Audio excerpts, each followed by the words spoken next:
তাদের পরিবারে কেউ মারা যায়, তাহলে তাদের কবর করার লোক পাওয়া যায় না। বেশিরভাগ সময় দেখা যাচ্ছে যে অনেক জায়গায় একটা পরিবারের কেউ যদি মারা যায় তাহলে আসলে কবর খোঁড়ার মতো লোক থাকে না।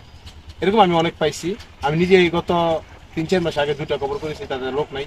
এবং লোক আমি চেষ্টা করি আমাদের যুবকদেরকে বললে তারা আসে।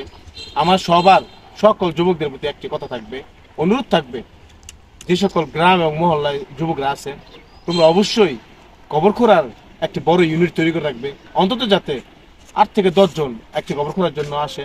কারণ আগে মুরব্বীরা এটি করতো, এটা একটা ভালো কাজ, অনেক ভালো কাজ, এটা অনেক ভালো কাজ, কারণ এটা আমাদের সামাজিক দায়বদ্ধতা, করতে হবে। আমার সমাজের মানুষ এই কবর খোঁড়ার জন্য দাফন করতে পারবে না, এটা এর চেয়ে বড় কষ্ট হতে পারে না। তো আসলে এটার অভাব খুবই এখন প্রকটভাবে ধারণ করছে। এখন যুবকরা বিভিন্ন দিকে যাচ্ছে। আলহামদুলিল্লাহ আমাদের এই সাইডের যুবকরা অনেক ভালো, অন্যান্য এলাকার যুবক সবাই ভালো, যুবকরা আছে বলেই বিভিন্ন ভালো কাছে এগিয়ে যায়। তো এখন আমার সবার প্রতি একটি উদাত্ত আহ্বান থাকবে সকল যুবকদের প্রতি, তোমরা সুন্দর কয়েকজন 8-10 জন 20 জন মিলে একটি ইউনিট করে থাকবে, যাতে একটি কবর খোঁড়ার জন্য আসা যায়। এটা খুব প্রয়োজন, এটা খুবই প্রয়োজন, কারণ কবর খোঁড়াটা একটা ভালো কাজ, সবাই এই কাজে অংশগ্রহণ করে থাকবে।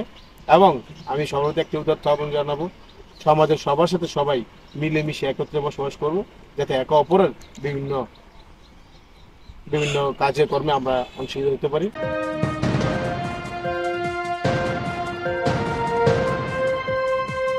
আড়াই হাজারের জনকণ্ঠ।